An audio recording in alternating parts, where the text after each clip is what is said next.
Bonjour tout le monde, bonjour. Aujourd'hui, ce ne sera pas une lecture, ça sera plutôt un message. J'aimerais envoyer un message au milieu théâtral, partout, au Saguenay-Lac-Saint-Jean, au Québec, dans le monde, qui vont vivre sans doute, qui vivent en ce moment une frousse, à savoir comment, suite au déconfinement qui va arriver un jour, je ne peux pas croire qu'on va rester enfermé jusqu'à la fin des temps. Alors comment on va pouvoir vivre de notre métier pendant un temps, pendant les premiers mois, pendant les premières années, avec cette histoire de distanciation sociale? Comment allons-nous pouvoir répéter nos pièces? Comment allons-nous pouvoir remplir nos salles? Alors j'ai une solution, vous savez, tout le monde le sait, ça a été prouvé par plein d'études partout dans le monde. Je suis très intelligent, ça a été prouvé par l'université Harvard, on fait une belle étude, Oxford, Sorbonne et dernièrement l'école Riverside à Jonquière. Alors j'ai ma solution, mais je vais quand même, comme on fait habituellement, vous pour les gens qui sont peut-être pas au courant, vous démontrer c'est quoi le problème.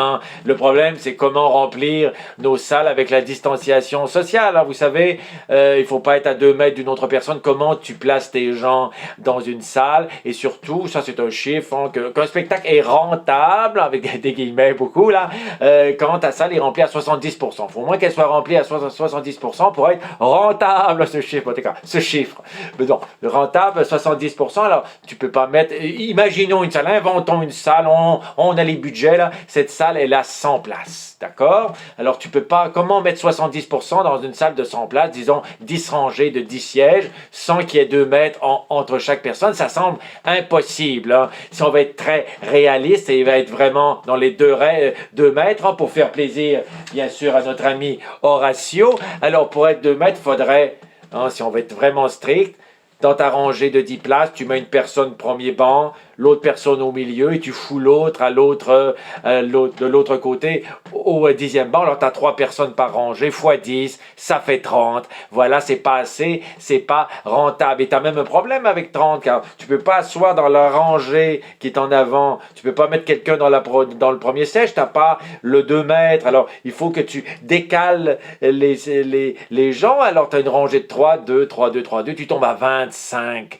spectateurs. C'est pas beaucoup, mais là tu as un problème. La personne qui est au milieu de la rangée de 3, si elle a envie d'aller aux toilettes pendant la représentation, tu peux pas empêcher quelqu'un d'aller à la salle de bain, mais cette personne se lève et immanquablement elle va passer devant la personne assise au bout, et puis là le fantôme d'Horatio va arriver. Tu peux pas, il y a un problème. Soit tu abolis le siège du centre, tu tombes à 20 spectateurs dans ta salle de sang, ou tu mets obligatoire le port d'une couche pour la personne qui est au centre. Mais comment prouver cela? La personne arrive, bon, vous avez un siège au milieu, avez-vous votre couche? Baissez votre pantalon, c'est l'humiliation. La personne allait voir un spectacle tranquille, elle se retrouve à simuler une scène de mise à nu, de fouille à nu dans Unité 9. Ça va pas du tout, il y a un problème. Alors on est à 20 sièges. Là vous allez me dire, les personnes ils peuvent venir en couple, et puis là tu peux multiplier par 2, alors tu arrives à une 50aine de places, ce qui est pas si mal. Alors, mais pour cela, il faudra, je crois que ça sera obligatoire pour atteindre la rentabilité, il faudra interdire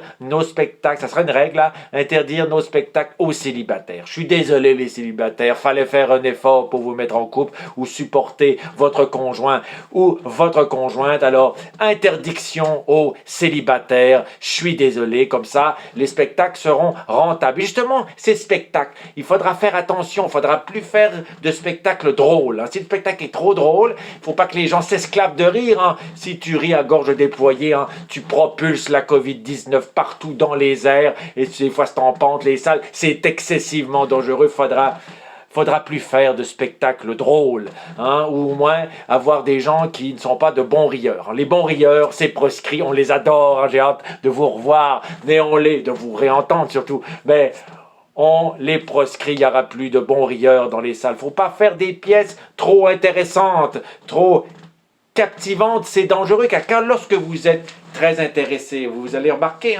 on a tendance à se rapprocher comme ça, on se rapproche, mon Dieu c'est intéressant, et puis ça c'est dangereux, car plus tu t'approches, hop, Horatio arrive, attention, tu peux plus avoir le 2 mètres avec l'autre siège, faudra plus être intéressant, mais faudra pas être endormant non plus, car si c'est trop endormant, les gens peuvent bâiller. Regardez le coronavirus là qui s'en va, c'est très dangereux. Les gens peuvent s'endormir, ils vont faire le même geste, ils s'endorment, hop, Horatio Rules, c'est très dangereux. Il faut proscrire également les madames avec les sacoches. Hein, vous savez, la madame peut se pencher, oh, elle se penche, Horatio, aller chercher un petit bonbon qu'elle pense qu'on ne l'entend pas sur scène en train d'ouvrir son putain de bonbon. Imaginez dans une salle de 20 spectateurs, on va l'entendre, on va même goûter au bonbon par le son. Il faudra le proscrire. Et puis, il faudra proscrire la fumée dans les spectacles également. Vous savez, lorsqu'il y a de la fumée, il y a comme un effet psychologique chez le spectateur incompréhensible. Il se met à tousser. Ça arrive à chaque fois. Je me demande pourquoi on a encore de la fumée dans nos spectacles. Les gens voient de la fumée. Ils toussent, alors si quelqu'un se met à tousser, les gens vont se lever dans la panique. Oh, ça va être très dangereux. On proscrit la fumée. Et puis justement, les spectacles, comment on pourra les répéter, les comédiens, si on ne peut pas avoir le 2 mètres là, ça va être excessivement dangereux. Tu peux répéter avec un masque, mais sur scène, ce serait ridicule, n'est-ce pas?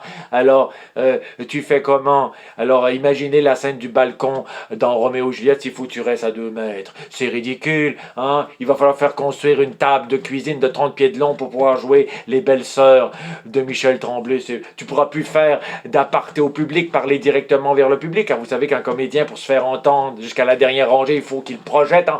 Justement, il va te projeter la COVID partout, on ne pourra plus parler au public. Alors, je vous rappelle les règles qu'il ne faudra plus faire. En résumé, pour assurer une rentabilité, une viabilité aux petites salles de théâtre, il faut proscrire les célibataires de nos salles, les bons rieurs, les gens facilement intéressés, les curieux et les contemplatifs, on ne veut plus vous voir. Il faut aussi proscrire, j'en ai pas parlé, faut proscrire les standing ovations et les applaudissements dans les spectacles à la fin. Même si c'est pas intéressant, même si c'est un peu endormant, quelquefois on trouve ça génial, ou des fois on a le standing ovation un peu facile. Alors, il faut faire attention. Quand une personne qui applaudit, il y a des gens qui applaudissent comme ça tranquillement, mais il y a des gens qui exagèrent. Ils ont peut-être un petit problème au coude, là, sont plus capables de plier. Alors, ils applaudissent. Interdiction des phoques, là, dans les représentations. Il faut faire attention à l'amplitude. Il ne faut pas avoir de nageurs olympiques dans vos salles. Hein.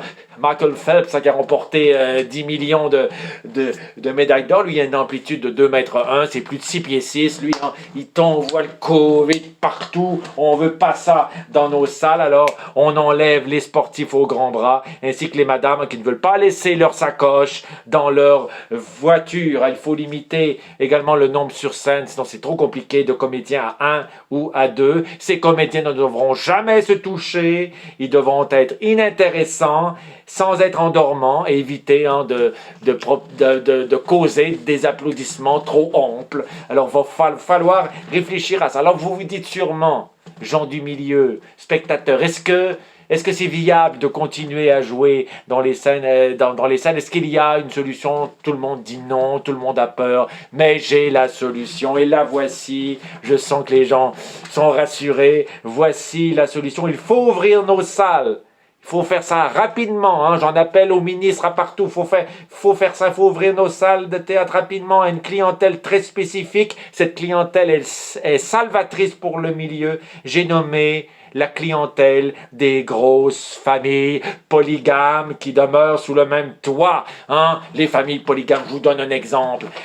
Au Kenya, en Afrique, il y avait un gars, il s'appelait Akuku, le gars. Akuku. Mais Akuku, lui, hein, il a joué souvent aux fesses. Hein, il y avait 130 femmes et 300 enfants. Plus de 300 enfants. Ça te remplit joliment une salle de 500 places, ça, Akuku et sa famille. Alors, il faut ouvrir, hein, il faut ouvrir nos salles aux familles polygames. Juste la famille d'Akuku, là, ça te remplit à 70% une salle de 100 places, 5 ou 6 soirs, même 16 soirs. C'est rentable à QQ, ça te prend 2 grosses familles polygames et tu rentres dans ton argent, c'est formidable. Et en plus, hein, ils sont 500, alors j'imagine qu'il doit y avoir des gens qui sont bons en théâtre dans ces 500-là, qui sont bons en comédie, en drame, bref.